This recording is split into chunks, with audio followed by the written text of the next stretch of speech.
Videos अच्छे लग रहे हैं तो चैनल को सब्सक्राइब ज़रूर कर देना। मैं हूं पूजा मेहता और यहां पर मैं क्लास 12 की कंपनी अकाउंट पढ़ा रही हूं, जिसमें मैं आपको शेयर कैपिटल के प्रैक्टिकल प्रॉब्लम्स के सॉल्यूशंस करा रही हूं टीएस ग्रेवाल की बुक के। अभी तक हम क्वेश्चन नंबर 67 तक कर चुके हैं, बिल्कुल नई एडिशन की बुक है ये। आज जो क्वेश्चन करेंगे वो 68 एंड 69 करेंगे। क्वेश्चंस थोड़े से लेंदी हैं, इसलिए सिर्फ 2 या 3 क्वेश्चंस करा रही हूँ। आपका ये चैप्टर बहुत ही जल्दी मैं एंड करा दूंगी, जिससे आपको किसी भी तरह की कोई दिक्कत नहीं होगी।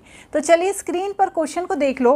Slow and study limited invited application for 10,000 equity share of 10 each for public subscription. The amount of these share were payable as on application 1, allotment 2, first call 3 and second and final call 4. All sum payable on application, allotment and call were duly received with the following exception. ठीक है, मतलब सभी पैसा मिल गया, लेकिन कुछ ये एक्सेप्शन थे जिनका पैसा नहीं मिला। A, who held 200 share failed to pay the money of allotment and call. B, to whom 150 share were allotted and failed to pay money of first and final call. C, who held 50 share did not pay the amount of second and final call. चलिए, the share of A, B and C were forfeited, were subsequently reissued for cash as fully paid up as the discount of 5%. Pass necessary general entry. तो देखो बच्चों, बिल्कुल simple सा question है। ये बोल रहे हैं कि 3 शेयर होल्डर थे, ए बी सी। ए के पास थे 200 शेयर, बी के पास थे 150 शेयर और सी के पास थे 50 शेयर। तो इन्होंने समय समय पे पैसा नहीं चुकाया, तो उसकी जब हम एंट्री करेंगे तब हम समझते जाएंगे कि उन्होंने कैसे पैसा नहीं चुकाया। तो सबसे पहले application, allotment, first call and final call. मैं यहाँ पर लिख देती हूँ application, allotment, first call and final call. Okay, application पे 1, अलॉटमेंट पे 2, फर्स्ट कॉल पे 3 and final, second and final call पे 4 मांगे हैं। तो चलिए, सबसे पहले किस चीज़ की एंट्री होगी? सबसे पहले होगी एप्लीकेशन की।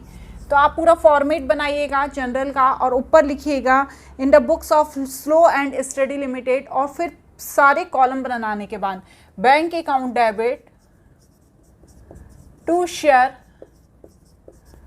Application account. कितने शेयर हैं बच्चों? 10,000 शेयर हैं। एप्लीकेशन पे 1 रुपीज़ मांगा है और उसकी एंट्री कर दी हमने। नरेशन लिख लीजिएगा आप इसका। उसके बाद share application account debit to share capital. इसलिए इसे ज़्यादा एक्सप्लेन नहीं कर रही हूँ, क्योंकि ये एंट्री तो वैसी ही है जैसी अभी तक आपने करी है, शेयर कैपिटल अकाउंट। ये भी 10,000 ही आएगा। अब बात आ जाएगी अलॉटमेंट की। ठीक है, अलॉटमेंट पे क्या हुआ है? एक शेयर होल्डर था ए, ठीक है ना, जो जिसके पास 200 शेयर थे और उसने अलॉटमेंट के 200 शेयर का पैसा नहीं दिया। तो अब पहले तो हम पैसा मांगने की एंट्री करेंगे। क्या करेंगे? Share allotment account debit to share capital. कितना है प्राइस? 10,000 का 2 रुपीज़ के हिसाब से, 2 रुपीज़ है अलॉटमेंट का, 20,000 और यहाँ पर मैंने 20,000 लिख दिया। ठीक है, अब इसके बाद क्या है? क्या उसे पूरा पैसा मिल गया? कंपनी को क्या पूरा पैसा मिल गया? Bank account debit to share allotment. Entry तो वही होगी। 10,000 शेयर थे, 200 रुपये नहीं दिए अलॉटमेंट पे ए ने, तो 19800 का ही पैसा मिला। तो बैंक अकाउंट डेबिट 19800, कितना प्राइस है? 2, और कॉल इन एरियर 200 इंटू 2, तो यहाँ पर आ जाएगा 400, यहाँ पर आ जाएगा 19600 और यहाँ पर आ जाएगा 20,000। ठीक है बच्चों, ये तो बेसिक एंट्री है। अभी तक हम देख चुके हैं बहुत सी बार कि जब कोई पेमेंट नहीं करता है तो इस तरह से एंट्री करते हैं।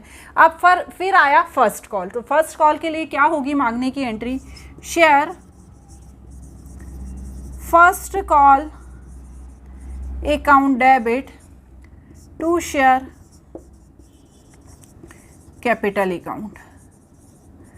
तो फर्स्ट कॉल कितना है, फर्स्ट कॉल है 3 रुपीज़। 10,000 का 3 रुपीज़ के हिसाब से जब मांगा तो कितना आया 30,000 पर क्या पूरा पैसा मिल गया फर्स्ट कॉल का? नहीं मिला। जो ये 200 शेयर थे ए के पास इसने, और फर्स्ट कॉल के किसने, बी के पास जो 150 शेयर थे इसने, इन दो लोगों ने मिलकर 350 शेयर का पैसा नहीं दिया। ठीक है ना, क्योंकि जब इसने अलॉटमेंट नहीं चुकाया है तो उसने फर्स्ट कॉल भी नहीं चुकाया होगा, हम ये लेके चलते हैं। तो टोटल हमारे पास कितने शेयर का पैसा नहीं आया, 350 शेयर का। तो मैं यहाँ पर एंट्री करूंगी bank account debit, call in arrear account debit to share first call, पूरा लिखिएगा आप, equity share first call, first call. तो यहाँ पर टोटल 350 इंटू कितना करेंगे, 3 करेंगे। तो करिए 350 इंटू 3, 350 इंटू 3, 1050। मांगा कितना था 30,000, तो माइनस करेंगे, या तो आप यहाँ पे भी माइनस कर सकते हैं 10,000 को 350 में से जब आप माइनस करेंगे तो कितना आएगा 10,9650। ठीक है, तो टोटल पैसा कितना आया 9650 का आया, इंटू 3 करिए, 9650 इंटू 3, 28,950। ठीक है, तो इस तरह से ये एंट्री हो जाएगी किस पे, फर्स्ट कॉल पे। क्लियर है यहाँ तक? अब आ जाएगी किसकी बारी, अब आ जाएगी हमारी सेकंड कॉल की बारी। तो सेकंड कॉल की बारी जब आएगी तो उसके लिए मुझे ये क्लीन करना पड़ेगा, या मैं नीचे ही कर देती हूँ, पर मैं यदि नीचे करूँगी तो फिर बहुत सारी अभी फॉर फीचर की भी एंट्री होनी है। तो जब हमसे उन्होंने फर्स्ट कॉल मांगा, सॉरी फाइनल कॉल मांगा, तो मैं एंट्री करूँगी share final call account debit to share capital account. कितना मांगा था फाइनल कॉल का पैसा, कितना मांगा था उन्होंने, फाइनल कॉल के लिए उन्होंने मांगा था 4 रुपीज़। तो 10,000 का 4 रुपीज़ के हिसाब से 40,000 हो गया, यहाँ पर भी 40,000 आ गया, पर क्या 40,000 पूरा मिल गया फाइनल कॉल पे? करिए इसकी आगे एंट्री बैंक अकाउंट डेबिट। ठीक है, अब देखिए मैं एक बार और बता देती हूँ, 100 किसका, ए ने नहीं दिया, 150 किसने नहीं दिया, बी ने नहीं दिया, इतना ही है ना, नहीं सॉरी 200 ए ने नहीं दिया, तो 200 ए ने नहीं दिया, 150 बी ने नहीं दिया, और सी ने कितना नहीं दिया, सी ने दिया नहीं 50। तो जब ए ने अलॉटमेंट पे नहीं दिया है तो उसने फर्स्ट पे भी नहीं दिया था और फाइनल पे भी नहीं दिया होगा। जब बी ने फर्स्ट पे नहीं दिया है तो फाइनल पे भी नहीं दिया होगा। तो टोटल हमें इन तीनों को प्लस करना पड़ेगा और फिर देखना पड़ेगा कि हमें टोटल फाइनल कॉल पर कितना पैसा नहीं मिला। तो जब मैं इसको प्लस करूंगी तो आएगा मेरा 400। ठीक है, 400 शेयर का पैसा हमारे पास नहीं आया, तो कॉल इन एरियर 400 इंटू 4। तो जब मैं 400 इंटू 4 करूँगी तो 1600 आ जाएगा। मांगा कितना था शेयर फाइनल कॉल,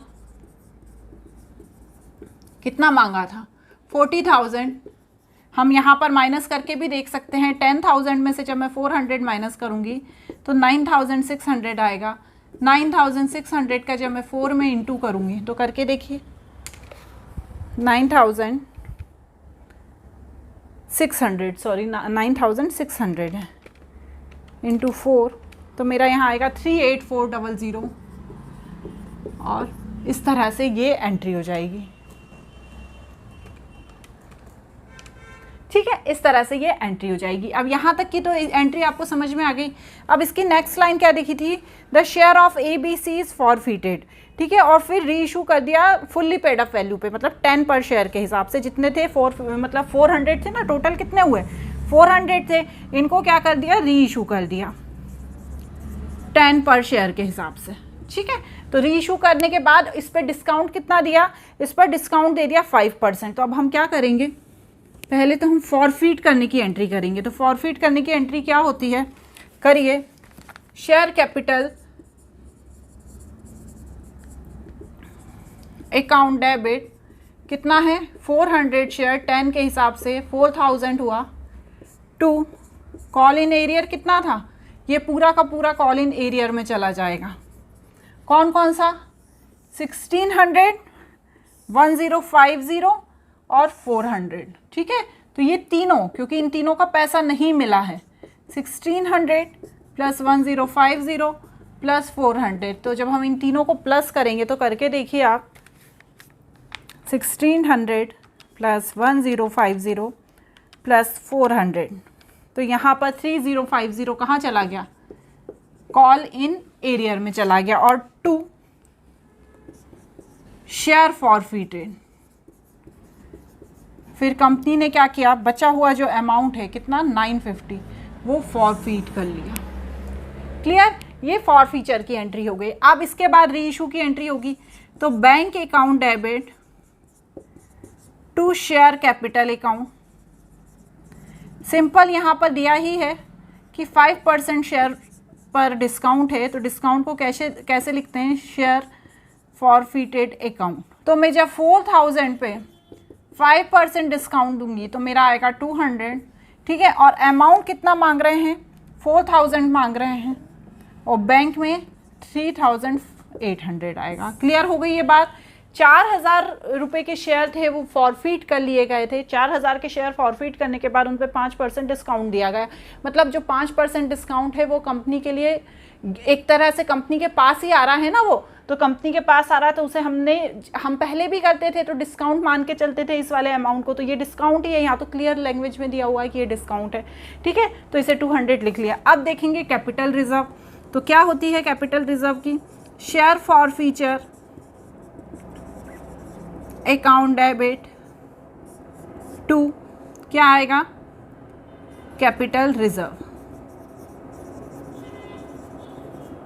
तो कितना हुआ, माइनस करके देखो कैसे करोगे, 950 जो ये फॉरफीचर है, और इसमें से हम ये डिस्काउंट का अमाउंट माइनस कर देंगे, 950 माइनस 200, तो कंपनी के लिए 750 क्या हो गया, कैपिटल रिजर्व हो गया, ठीक है। यहाँ पर क्योंकि जितने शेयर आपने फॉरफिट किए थे उतने ही री इशू कर दिए, तो फिर हमें वो फॉर्मूला पुट करने की नीड नहीं होती है, क्योंकि जितने शेयर आपने कितने थे 400 फॉरफिट किए, 400 ही री इशू कर दिए, तो नीड ही नहीं है। तो डायरेक्ट 950 जो फॉरफिट हुए हैं उसमें से डायरेक्ट डिस्काउंट वाला अमाउंट माइनस करके कैपिटल रिजर्व में लिख दिया जाता है, ठीक है। चलिए अब नेक्स्ट क्वेश्चन पढ़ लीजिए, question number 69। Venus limited was registered with authorise capital 40 lakh divided into the 4 lakh equity share of ₹10 each. 70,000 of these shares were issued as fully paid up to Messrs Star Limited for building purchase from them. 2 lakh share were issued for to the public and the amount were payable as follow। देखो थोड़ा सा समझ लो, इनकी जो 40 लाख है वो क्या थी, ऑथराइज कैपिटल है, और उसके बाद इन्होंने 70,000 के शेयर इशू किए, लेकिन किसके बदले, एसेट्स के बदले। मतलब इन्होंने बिल्डिंग खरीदी, उसके बदले क्या किया, बिल्डिंग वाले को पैसा नहीं दिया, उसको शेयर इशू कर दिए 70,000 के। तो याद कीजिए हमने पहले भी क्वेश्चंस किए हुए हैं इस तरह के कि यदि हम कोई बिल्डिंग खरीद लेते हैं, मतलब वो जो है ना कंसिडरेशन अदर देन कैश, मतलब कैश के अलावा यदि हम शेयर इशू कर देते हैं तो फिर क्या होती है, एसेट्स की एंट्री होती है।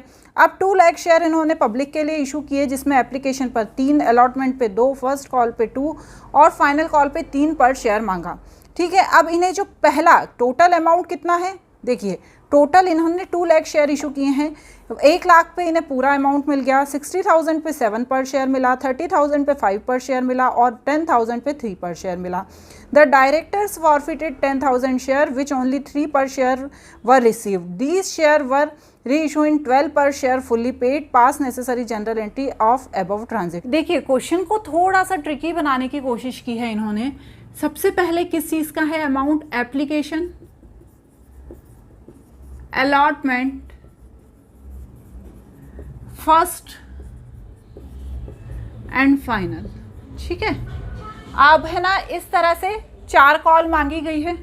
कितना है एप्लीकेशन पे अमाउंट, कितना है एप्लीकेशन पे अमाउंट है 3, कितना है 3, अलॉटमेंट पे 2, फर्स्ट कॉल पे भी 2 और फाइनल कॉल पे कितना मांगा गया है 3, ठीक है, इस तरह से इन्होंने पेमेंट मांगी है, पैसा मांगा है। अब टोटल कितना था शेयर इशू किए थे? 2 लाख टोटल शेयर इशू किए थे। 2 लाख में से जो 1 लाख है, ठीक है, उस पर एप्लीकेशन की भी मनी रिसीव हो गई, अलॉटमेंट की भी मनी रिसीव हो गई, फर्स्ट कॉल की भी मनी रिसीव हो गई और फाइनल कॉल की भी मनी रिसीव हो गई। लिखा है ना, on 1 lakh share full amount called, मतलब सारा पैसा कॉल कर लिया गया और मनी रिसीव हो गई। दूसरा क्या है? ऑन 60,000 शेयर, ठीक है, इस 2 लाख में से ही बात हो रही है बच्चों। 2 लाख में से 1 लाख चले गए, बच्चे 60,000 शेयर का कितना? 7 पर शेयर के हिसाब से ही रिसीव हुआ। मतलब एप्लीकेशन रिसीव हो गया 3, अलॉटमेंट रिसीव हो गया 5 और फर्स्ट कॉल रिसीव हो गया क्या? सेकंड हो गया ना 7। 3 + 2 5 + 2 7, मतलब सिर्फ 7 रुपीज़ रिसीव हुआ 60,000 का। और फाइनल कॉल का पैसा नहीं रिसीव हुआ। ठीक है, इस पे मैं ब्लैक पेन चला देती हूँ। फाइनल कॉल का पैसा नहीं रिसीव हुआ। ठीक है मैडम, अब क्या है? अगला क्या है? 30,000। 30,000 पे क्या हुआ? 30,000 पे मिले सिर्फ 5 रुपये, मतलब एप्लीकेशन का मिल गया, अलॉटमेंट का मिल गया, फर्स्ट एंड फाइनल कॉल का पैसा नहीं रिसीव हुआ क्योंकि 3 और 2 5 हो गया, 5 रुपीज़ ही मिले 30,000 पे। और जो 10,000 थे, आखिरी में क्या बचा? आखिरी में 10,000 बचा। टोटल 2 लाख में से 1 लाख 60,000, 30,000, 1 लाख 90,000, फिर ये 10,000 2 लाख हो गया। तो इसका सिर्फ 3 रुपये मिला, मतलब सिर्फ इसका एप्लीकेशन का पैसा मिला, अलॉटमेंट का नहीं मिला, फर्स्ट कॉल का नहीं मिला और फाइनल कॉल का पैसा नहीं मिला। ये टेबल समझ में आ गई? अब इस टेबल के अकॉर्डिंग ही हम क्या करेंगे? जनरल एंट्री करेंगे। तो चलिए नोट करते जाइए आप, मैं बताती जाती हूँ। सबसे पहले तो क्या एंट्री होगी? सबसे पहले तो एप्लीकेशन की एंट्री होगी, बिल्कुल सिंपल ही एंट्री है, बहुत सारी एंट्रीज होने वाली है इसलिए साथ में नोट करते जाइए। सबसे पहले एप्लीकेशन की एंट्री नहीं होगी, सबसे पहले एंट्री होगी एसेट्स की। कौन सा एसेट? बिल्डिंग खरीदी थी कंपनी ने और फिर क्या करा? किसको शेयर दे दिए? मैसर्स स्टार लिमिटेड को पैसों के बदले शेयर दे दिए। तो building account debit to messrs star limited. ये कौन सा क्वेश्चन है? कंसिडरेशन अदर देन कैश, मतलब कैश के बदले पैसा दे देना, शेयर दे देना, सॉरी कैश के बदले शेयर दे देना। ठीक है, तो ये कितना दे दिया? शेयर कितने के दे दिए थे इनको? 70,000 के। और प्राइस कितना था? 10 पर शेयर, तो मतलब अमाउंट कितना आ गया? 7 लाख आ गया। ठीक है मैडम, अब कैश इनको देने की एंट्री हो गई, फिर उसे कैपिटल में करने की एंट्री करेंगे। Messrs star limited account debit to share capital. ठीक है, कितनी? 7 lakh.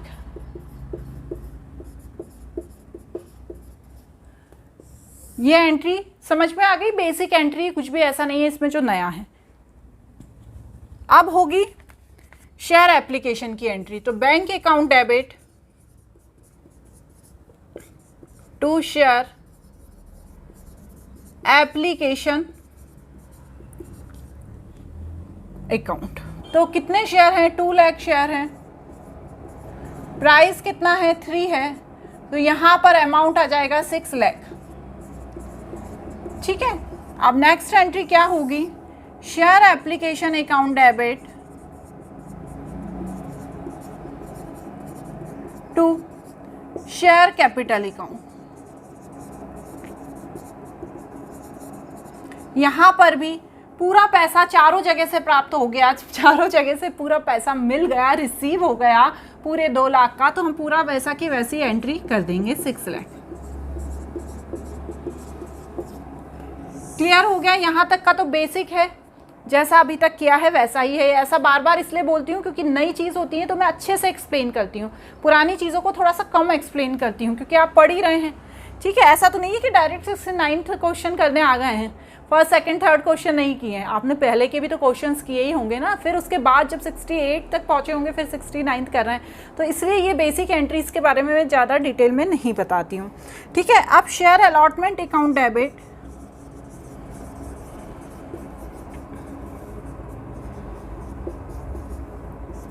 To share capital account कितना हुआ, 2 लाख शेयर का मांगा कितना था 2 रुपीज़, तो कितना 4 लाख। तो क्या पूरा 4 लाख मिल गया। अलॉटमेंट का जो 10,000 शेयर होल्डर था, जिसके पास 10,000 शेयर थे, उसने अलॉटमेंट का पैसा नहीं दिया है, तो यहाँ पर क्या एंट्री करेंगे, 10,000 कम की एंट्री करेंगे। तो बैंक अकाउंट डेबिट 2 लाख में से जब 10,000 माइनस करेंगे तो कितनी क्या आएगा, 1,98,000, 1,98,000 और इनटू कितना अमाउंट है 2। तो चलिए करिए, ये पूरा मैंने रफ में लिख दिया है, ठीक है, इसको आप भी कर लीजिएगा। यहाँ नीचे बैंक अकाउंट कर देती हूँ, बैंक अकाउंट डेबिट। जब इसका कैलकुलेशन करेंगे तो कितना आएगा इसको इंटू करने पे, तो इसको इंटू करने पे आएगा 1,90,000 नहीं आएगा बच्चों, 10,000 माइनस किया है तो 1,90,000 आएगा, 98 नहीं है, 1,90,000, ठीक है ना। 1,90,000 क्यों आएगा, क्योंकि 2 लाख में से 10,000 गया तो 1,90,000 into 2 3,80,000 and 2 share allotment account, ठीक है, 3,80,000। यहाँ पर आप कॉल इन एरियर करके लिखना चाहें तो लिख सकते हैं, जिसमें आप 10,000 के डाल देंगे, लेकिन मैंने यहाँ पर डायरेक्ट ही लिख दिया है क्योंकि हम बाद में उसको फिर सही तरीके से लिख लेंगे। आप यदि कंफ्यूज हो रहे हो तो call in arrear account debit करके 10,000 का अमाउंट लिख लेना, वो भी गलत नहीं है, ठीक है। उसके बाद क्या है, share first call, share first call account debit to share capital account, ठीक है। कितना है share first call, share first call कितना मांगा है 2 रुपीज़, 2 लाख का 2 रुपीज़ के हिसाब से 4 लाख हो गया, और यहाँ पर भी 4 लाख आ गया, ठीक है। तो ये तो क्या हो गई, मांगने की एंट्री हो गई। अब क्या पूरा 4 लाख मिला, नहीं मिला, क्योंकि भैया फर्स्ट कॉल पे तो एक 30,000 ये और एक 10,000 ये, 40,000 का पेमेंट नहीं हुआ। तो अब मैं क्या करूँगी, जो 2 लाख है उसमें से 40,000 माइनस कर दूँगी तो 1,60,000 का ही मुझे पेमेंट हुआ है। तो मैं यहाँ पर लिखूँगी bank account debit to share first call account. तो यहाँ पर मुझे सिर्फ 1,60,000 हुआ है, क्योंकि 30,000 फर्स्ट कॉल का और 10,000 30,000 फर्स्ट कॉल का और 10,000 भी फर्स्ट कॉल का, दोनों मिला के फर्स्ट कॉल का पैसा नहीं मिला है, ये क्रॉस का निशान लगे ना। तो टोटल कितने हो गए, टोटल 40,000 हो गए, और 2 लाख में से जब मैंने 40,000 माइनस करा तो 1,60,000 हो गया, और अमाउंट मनी कितनी है 2 है, तो यहाँ पर आ गया 3,20,000 ही बैंक में आया।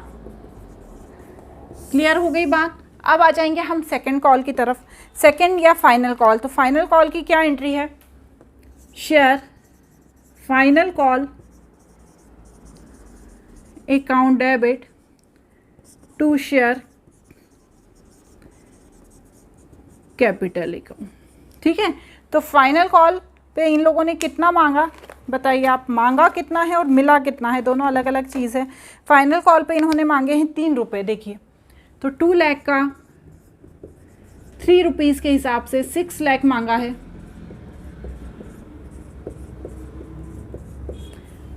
ठीक है। अब मिला कितना है, आपको दिख रहा है ना इस पेन से,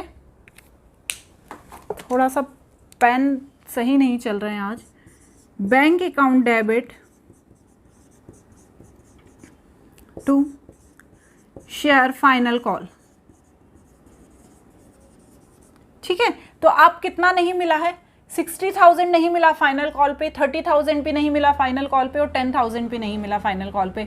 मतलब कितना नहीं मिला, टोटल 1 लाख नहीं मिला, सिर्फ 1 लाख का ही पेमेंट हुआ है। कितने के हिसाब से, 3 के हिसाब से, तो 1 लाख। ये चीज़ आई होप आपको क्लियर हो रही होगी। 3 लाख इसलिए मैंने ये टेबल बना दी है, क्योंकि इस टेबल को देख के आपको क्रॉस क्रॉस देख के समझ में आ रहा होगा कि ये नहीं मिला 60,000, 30,000 भी नहीं मिला और 10,000 भी नहीं मिला, तो 1 लाख नहीं मिला है। तो जब बैंक में जितना पैसा आता है उतनी की ही एंट्री करते हैं। आप चाहें तो कॉल इन एरियर करके 1 लाख उसमें डाल सकते हैं, ठीक है। तो यहाँ पर ये किसकी एंट्री हो गई, फाइनल कॉल तक की एंट्री हो गई। अब ये आगे की कहानी क्या कह रहे हैं, आगे की कहानी कह रहे हैं कि डायरेक्टर्स ने जो ये 10,000 जिसने 3 कॉल का पैसा नहीं दिया फाइनल कॉल का, उनके शेयर क्या कर लिए, फॉरफीट कर लिए। तो फॉरफीट करने की सिंपल वही एंट्री है, share capital account debit to, ठीक है। अब देखिए बच्चों ध्यान रखिए, यदि आपने कॉल इन एरियर डाला होता तो आप यहाँ पर टू कॉल इन एरियर लिख देते, लेकिन यहाँ पर आपने कॉल इन एरियर नहीं डाला है, आपने डायरेक्ट अलॉटमेंट से एंट्री की है। तो हमें यहाँ लिखना पड़ेगा to share allotment account to share first call account to share final call account, ठीक है, समझ रहे हैं। यदि आपने कॉल इन एरियर डाला होता इन तीनों ही एंट्री में, तो टू कॉल इन एरियर करके, जैसे हमने इससे पहले वाला क्वेश्चन किया ना, तीनों को ऐड करके लिख देते, वो भी सही है, उसमें भी कोई गलती नहीं है। पर हमने यहाँ पर थोड़ा सा एक्सपेरिमेंट किया है, थोड़ा सा अलग लिखा है, ठीक है। हर जगह अलग अलग बताया जाता है, कोई वो नहीं है। आप सबसे पहले 10,000 वाले का अलॉटमेंट का पैसा नहीं मिला, तो 10,000 इंटू 2 20,000, ठीक है।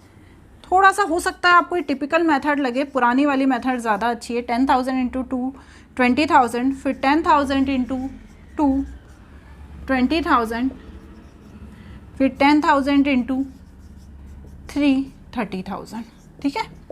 ये वही चीज़ है जिनका पैसा नहीं मिला 10,000 रुपीज़ पे। तो जब हमने इन तीनों को लिख दिया और 10,000 का प्राइस कितना था, 10 था, तो 1 लाख होना चाहिए था।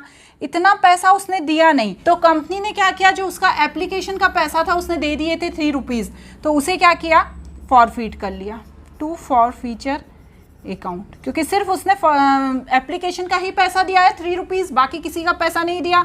तो जो एप्लीकेशन का पैसा दिया था उसने, उसे कंपनी ने फॉरफीट कर लिया 10,000 इंटू 3। तो यहाँ पर 30,000 किस में आ गया, फॉरफीचर अकाउंट में आ गया। यहाँ तक क्लियर हो गया, कोई दिक्कत तो नहीं हुई। चलिए इसे नोट करिए, ये टेबल अभी नहीं मिटाऊंगी, इधर के मैं थोड़ी सी 2-3 जनरल एंट्रीज क्लीन कर लेती हूँ, आप इसे नोट कर लीजिए, ठीक है। फिर हम क्या करेंगे, हम री इशू की एंट्री करेंगे।